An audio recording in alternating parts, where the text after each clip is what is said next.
রাজনীতিতে একটা রাজনীতির সংকট সৃষ্টি করেছেন।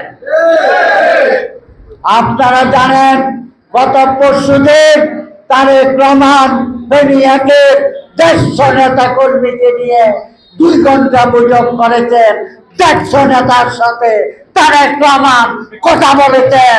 তারেক রহমান স্পষ্ট ভাষায় জানিয়ে দিয়েছেন বেনিয়াকে দাঁড়াক বা রফিকুল আলম আমি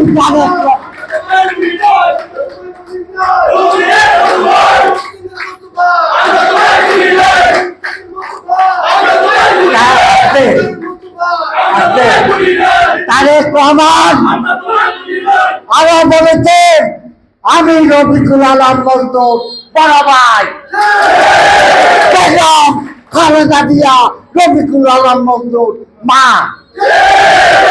এইখানে আর কোন কথা থাকার কথা নয়।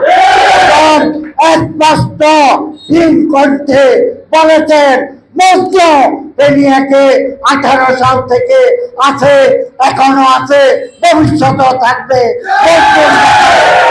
মজদুর ব্যাপারে যা যা করণীয় আমি আর আমার মা বসে সিদ্ধান্ত নেব। আজকে যারা সমন্বয়কের স্বপ্ন দেখেন ভুল ধারণায় আছেন, ভুল ধারণায় আছেন, ভুল ধারণায় আছেন। দল করলে দলের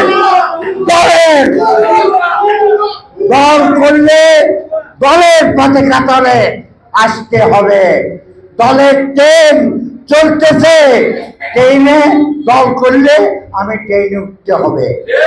আমি যদি না উঠে আমি লাইনচ্যুত হয়ে যাব।